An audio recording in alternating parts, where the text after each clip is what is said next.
Hello, good evening. We are waiting a bit to see whether a few others would like to join us. So apologize for the silence, but I think to do justice to the agenda, I think if you don't mind, let's give people a little bit more time. I know we should be punctual, but on the other hand, I think we've got such important information to share with people. I think it'll be okay if you don't mind that we hang on a little bit longer because there's so much going on. I don't think you need me to remind you that there's so much going on, and I think it's important for us to share as much as we can to help all of us get through this winter, which has just about begun, I would say.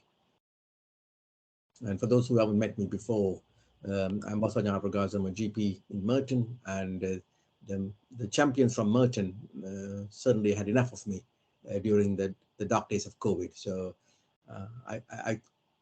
I thought that I'm in the clear, and you probably thought that I won't come and bother you again asking you to do favors for me. But here I am, definitely asking you to do me favors, do the whole system favors, to help us all through what is going to be a very demanding winter. But we got through. In Christmas 2020, we got through it. Christmas 2021, we got through it. And I am totally confident that we can all work together and get through and have a better Christmas this year than we have had in the two previous years. So that is my hope and prayer. And I know it'll be better this year than the last two previous years. I've got an excellent panel with me.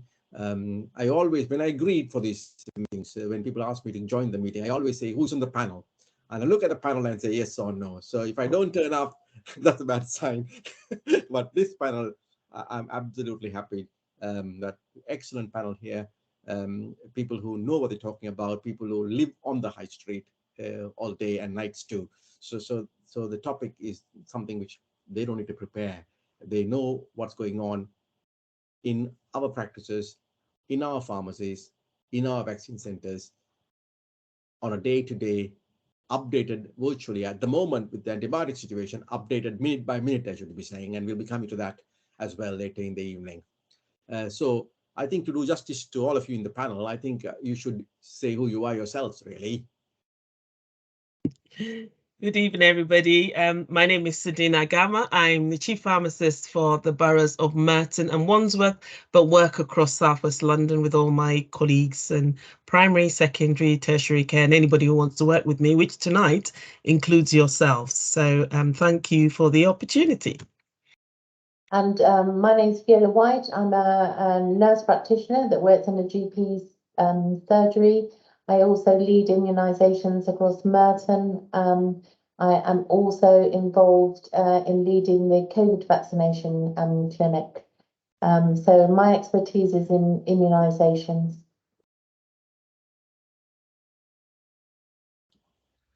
Hi, my name's Amish Patel. I'm a prescribing pharmacist and I'm the clinical lead for a COVID and polio vaccination centre operating in Coulsdon from a church hall. Thank you, Amish. And I think Amish already let the cat out of the bag. If you told me 3 years ago that we'll be talking here in London, I would have told you to stop kidding me.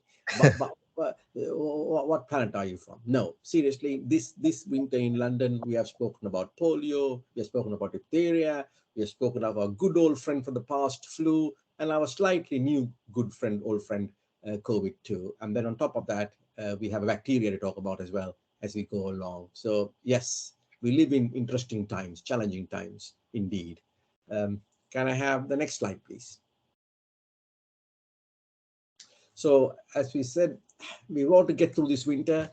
We want to get through this winter in a better shape than we got through the two previous winters, because that's how we keep the system going, and that's how we do justice to our citizens and our patients, not those only with viral infections or bacterial infections. We always must never forget there are others who need us equally well, or even in fact more, with cancers, with heart disease, with strokes, with diabetes and neurological conditions, numerous other conditions, children, mental health issues. There are lots of stuff we do day in, day out, which doesn't go out of the winter just because we focus on the winter and the nasty bugs which go around at the moment. So I think it's important for us to always keep things in context and in perspective, so that there's more to our lives, in all our lives. There's more to our lives than what we're going to talk about in the main today.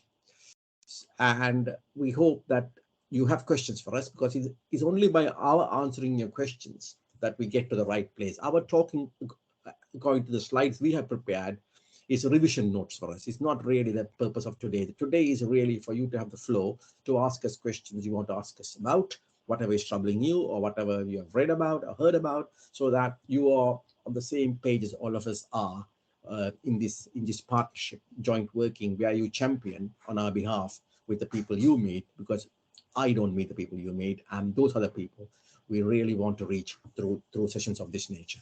Next slide, please.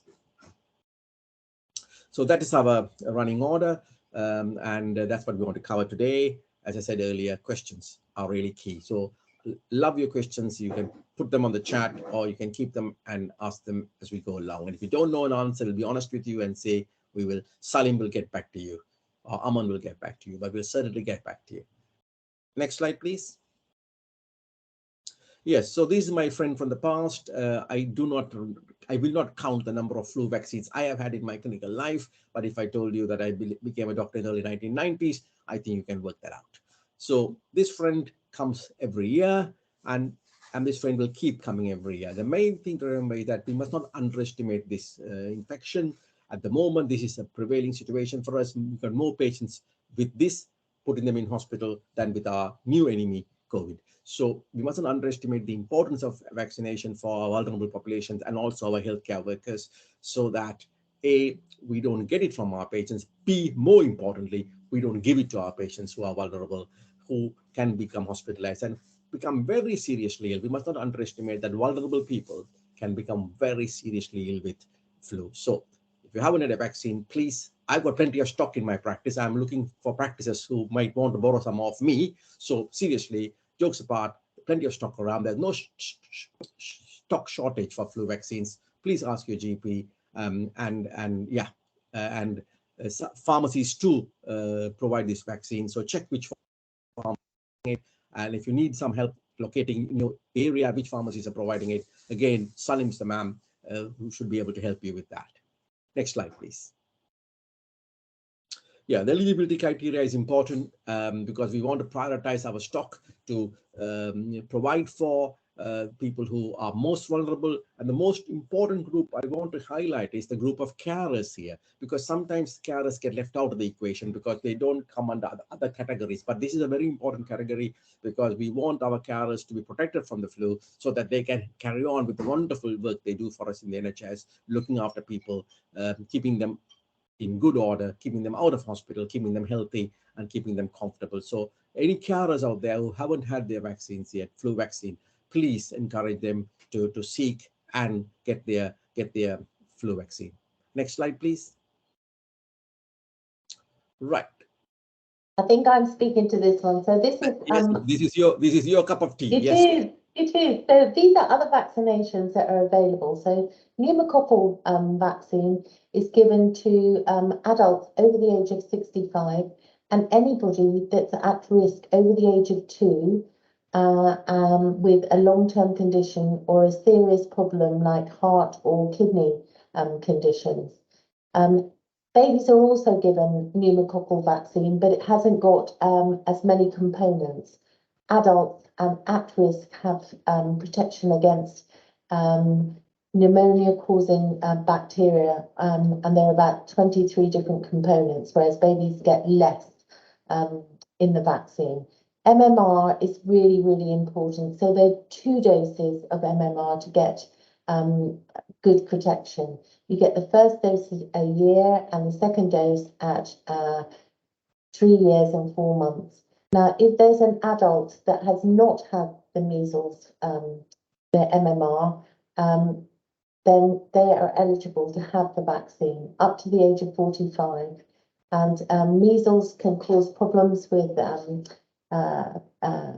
pregnant women if they are exposed and it can cause fetal abnormality. So it's really important that we protect against measles, and also children that get measles are at higher risk of complications.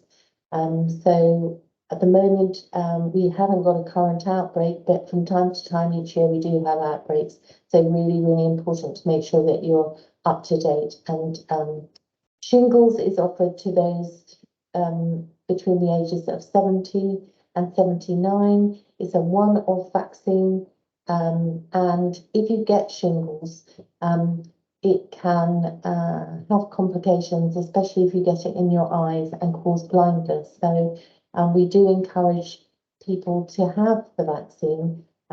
It might not 100% protect you, but it will reduce the severity of the disease that you actually get.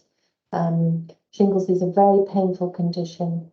You normally get shingles only if you've had chickenpox in the past, because the virus lays dormant in the nerve cells.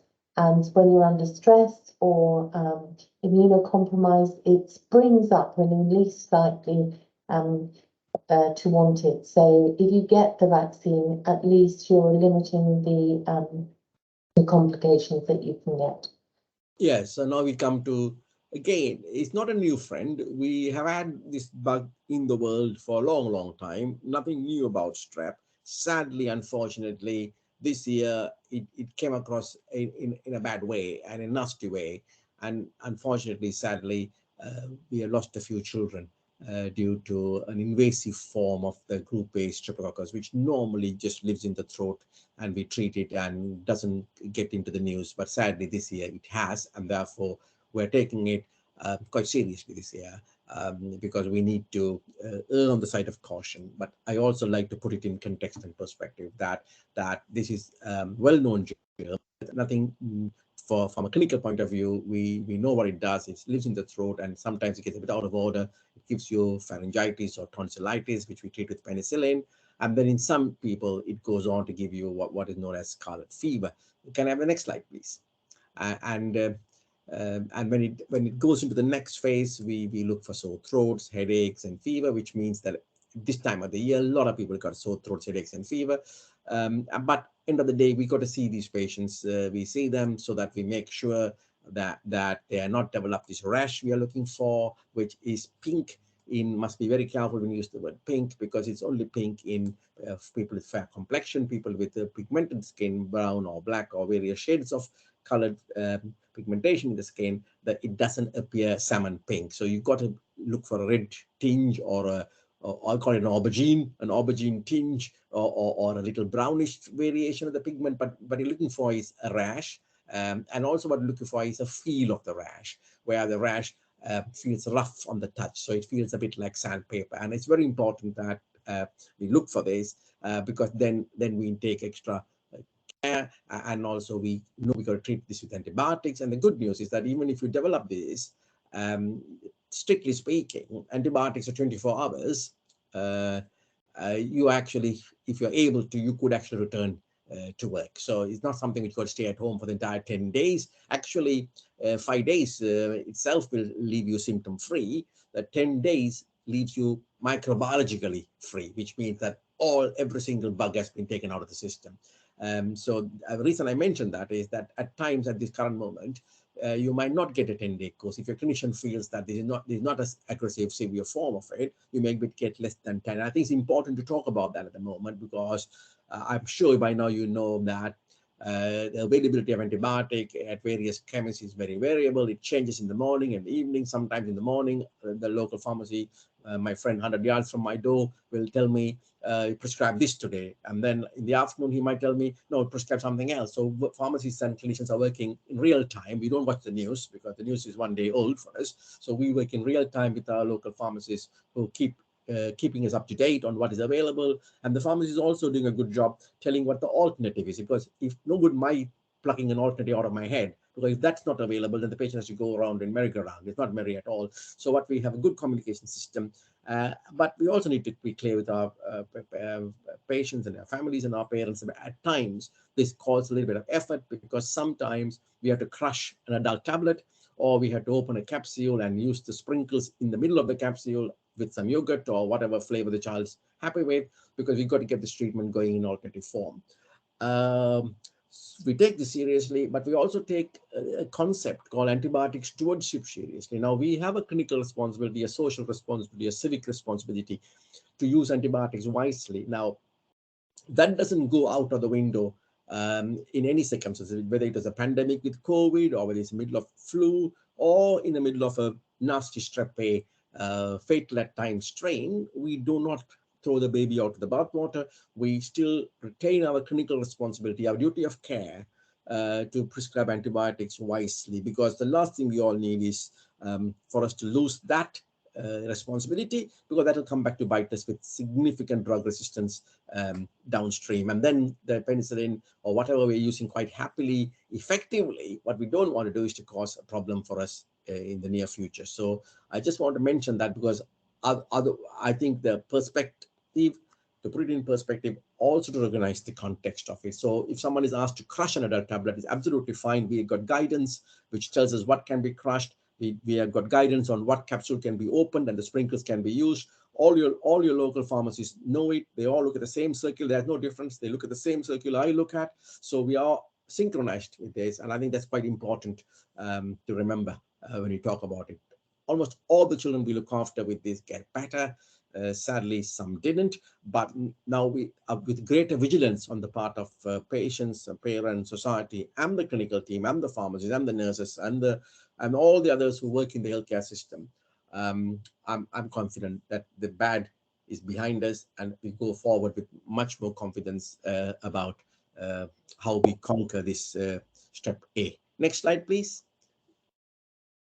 Before I hand over, Fiona, there are lots of leaflets we can share on scarlet fever and Strep A. So if you really want to know a bit more about it, let us know. And we got wonderful leaflets which we are giving our patients, parents, and carers, because I think where there is fear, our primary duty is to provide information to appease the fear, because otherwise it all becomes part of the social media issue, and then parents are left struggling, not knowing where to go with this. So I will share with you what I share with my patients. When I saw there's a telephone messaging system we use, and I think we can happily share that with you, so that you know exactly what I give people. And I'll hand you over to Fiona, who's doing the next, or Sedina. Sedina. Go for it, Sedina. Over to you. Okay, everybody. Good evening, and thanks for the opportunity to talk to you. Now, while Vasa was just speaking, I just noticed today is the 14th of December, 2022.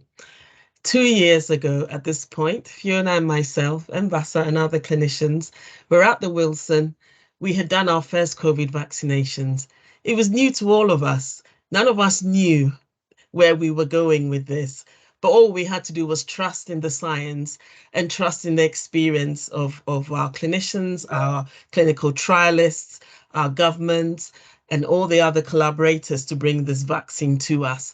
And 2 years on, we're on a call, we don't have masks on, and actually a lot of us have forgotten about hands, face, space. So I'm just going to start by saying we mustn't forget hands, face, space, because it was a long time before we had the vaccine to be able to offer. We had to live through those dark days, and we had many of those dark days. Our vaccinations, they work. And as my colleagues have mentioned, that we've had vaccines for so many other conditions, some of which, as Amish mentioned, we managed to eradicate. But somehow, some of them do creep back in. So we need to continue to be vigilant.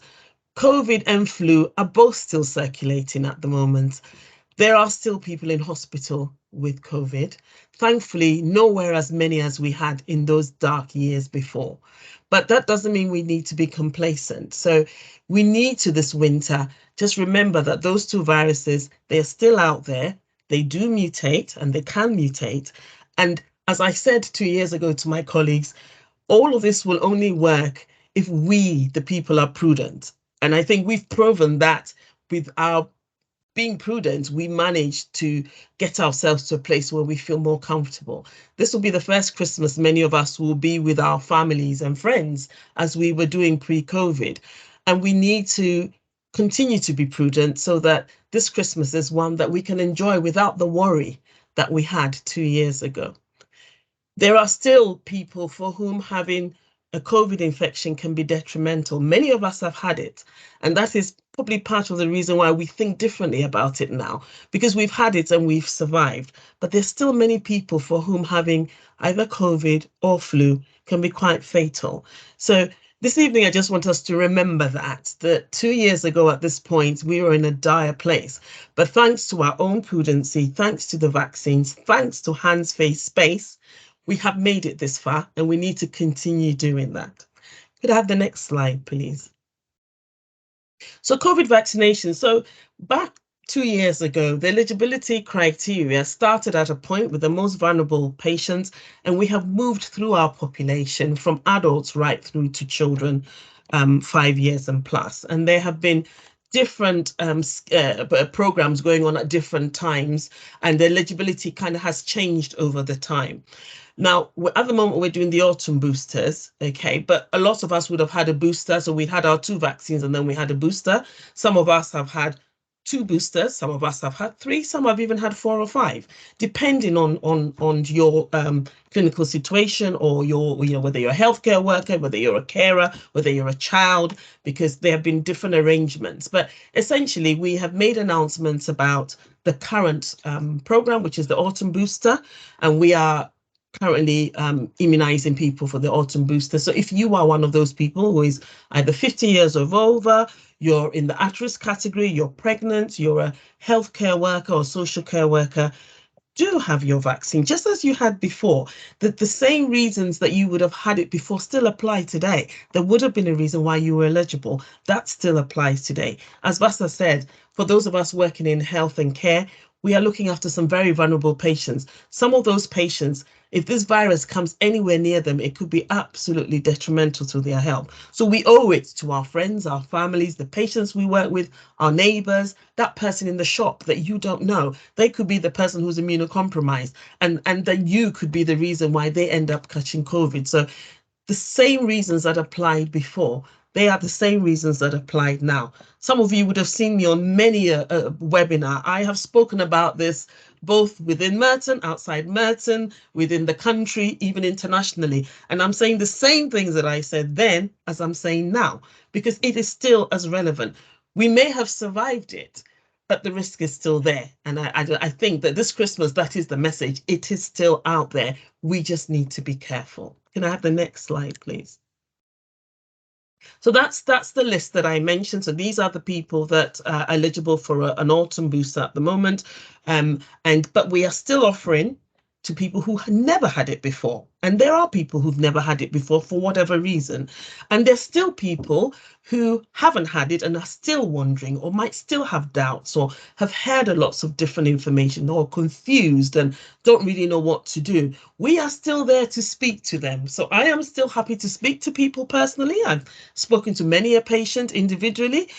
All of my colleagues, all our pharmacists and nurses and doctors, and all of us healthcare professionals and others are willing to speak to people and answer any questions that they still have, because the nature of the questions have changed from when we started to now, because we as a population have had experience of COVID, and so people are thinking about it differently. But we are still here to speak to people. So if you know of anybody who's not sure, come and talk to us. We are here. As always, we are ready, and we will help you. Now, have the next slide, please. So where can you go to have these vaccinations? So we just heard from Amish, who's one of our 2 community pharmacists across Southwest London that are providing polio. But then others are providing polio. Our GPs are providing polio for the younger age children, and our vaccination centres and other places are providing it for the older children. So if you're not sure, our website will tell you exactly where you can go to get a polio vaccine for your child. COVID-19 vaccines, again, as from 2 years ago to now, we've had a plethora of places where COVID vaccinations have been given. Myself, Vasa, Fiona, we've been out to mosques, to churches, into community centres, we've gone into special schools, we've been all over the place to offer the COVID vaccine, and that work is still continuing. So we have our large vaccination centres, we have our local vaccination centres, we have our GP practices, we have our community pharmacies. We also have what we call pop-up clinics. So there will be, in the weeks to come, there will be perhaps a one-off clinic in a particular area, or there might be a day of the week where in your locality there is always a COVID vaccination team coming in to do that. So we're looking at different ways to make it available for patients so that it isn't difficult for you to find somewhere to go. But again, if you are having any difficulty getting a COVID vaccination, our website is of help, or contact us and we're more than happy to let you know where you can get a COVID vaccination. And for monkeypox, or mpox as we're meant to be calling it now, there are special clinics where you go. Again, that's all on our website. So would like to think that we are providing as much information to make it easy for people who need to have a vaccination. But if you can't find it, or we haven't made it as easy as perhaps you would like, then do let us know and we'll do our ultimate best to help and guide you towards the vaccine that you need. The next slide. So these are just the information. So the thing about the COVID vaccination is there's been a lot of information. It changes all the time. And sometimes it's just a case of, well, what is the latest on this? So we've provided you with some links. We've got frequently asked questions that we update based on the questions we get asked. So if there are any questions that were asked tonight that are not already on our frequently asked questions, we will update it. So we keep that document live because the information is changing all the time, and we keep that site live. So that's a good place to start. Like I said, the clinics are changing all the time, so that information is there. And there's also information about who is eligible and what boosters or what have you that you have. So all that information is available. If you don't have access to the internet, whatever, ask your pharmacist, ask your GP, ask any of our healthcare, or contact us at the ICB, and we'll be more than helpful to give you the information that you need. And I think that is probably the end of the COVID bit, and I'm handing on to whoever's next. Yeah, That's it, Fiona. Staying well over winter is going to be really, really important this year. So there are some basic things you can do around self-care. You can manage that by getting treatments from a local pharmacy. They can give you advice and suggestions. And if they feel that you need to be seen by a GP, they will signpost you. So a pharmacist is a really good place to start. 111 you can call, is free, it's 24 hours a day, it runs 365 days a year, and you can access online as well. So that's another important service, especially out of hours, or if you are need advice at the weekends. There's also your GP that you can contact, and you can book an appointment through a website.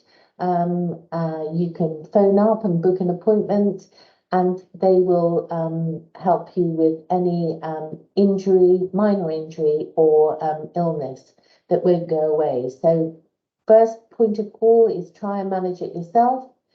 Get advice from the pharmacist. You can get further advice from 111, and if all fails, then you can contact your GP and book an appointment. You should only contact 999 if you've got a life-threatening emergency. So that is, road traffic accidents, somebody who's got suspected heart attack with chest pain, somebody who's had an injury or a fall. The rest of the emergencies, or minor illness, minor injury, you should try and self-care, speak to a pharmacist, or go via your GP. They will signpost you on to A&E if they think that you're really unwell. Next slide, please. So here are some of the support agencies that you can get help over Christmas. Samaritans, if you've got a mental health problem, if you feel suicidal, if you need somebody to talk to, it runs 24 hours a day. 111 we've already spoken about, and that's non-emergency medical help. There's the money helper. If you need advice about debt or need additional support, Shout is available if you're in a crisis. The Silver Line for older people, Stand Alone for people that are estranged and don't have any family, you can contact them. There's the Survivors of Bereavement or Suicide. There's the switchboard for the LGBT and helpline, the Trust, which is for emergency food supply and support with people that need help with getting an allocation through a food bank. And then there's Papyrus, which is staying safe from suicide. And this is for under 35-year-olds, and it is every day from 9 till midnight. And there's a number and there's also an email address. So there is lots of support that people can access. Next slide, please. So if you've got a problem with cost of living, so you can't pay your electricity or your gas bill, and you've got you're feeling stressed out, there is a link on here that you can access that will signpost you to where you can get support about health and well-being, about finances. And it's on our South West London website. Next slide, please. So I'm going to hand you back now to Amish. Before you carry on, Amish, can I just remind people, really, really important, this winter, that you have your flu vaccine, that you have your COVID vaccine if you're eligible, or if you're a carer, and your pneumococcal vaccine if you've just turned 65 because you're eligible. Really, really important to get the vaccination. Remember, if you get COVID and COVID circulating or flu is circulating, if you have a pneumococcal vaccine, you're less likely to be hospitalised. So really important to get that through your GP. So over to Amish. Okay, thank you, Fiona. In terms of community pharmacy, how can they be best used? So pharmacists have a lot of training around medication. So if any patients have any inquiries or problems about their medication, they can come in, you can discuss that with the pharmacist who might advise you how to take that medication. For example, inhalers, they can best guide what time of day to take the medication, with or before, after food. They have good knowledge in terms of minor illnesses and conditions. So if a patients are wondering whether they should, if it's a minor condition and wondering whether they need to see a doctor, they can pop into the pharmacy, have a chat with the pharmacist, and then they can discuss with them whether there is any self-help steps they can take. They may be able to advise them over-the-counter medications which could help. And at the moment, there's an increasing range of over-the-counter medication which can help treat minor illnesses. And if referral is required, the pharmacist will advise patients to go to the GP, or if it's emergency, go to the hospital.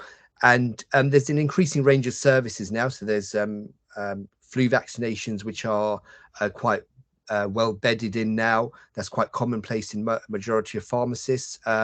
Some pharmacies offer NHS health checks for cardiovascular risk assessment. So from that's like just a general heart health check, and if needed, referrals can be made from the back of that.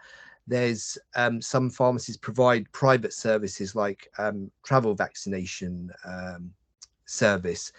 And importantly, majority of them now have a private consultation room, so you can have a confidential discussion in there about any kind of health concern or issue that you may have, and they have good links with local GP practices and healthcare professionals, so they can know who to signpost to, and they can initiate a referral to.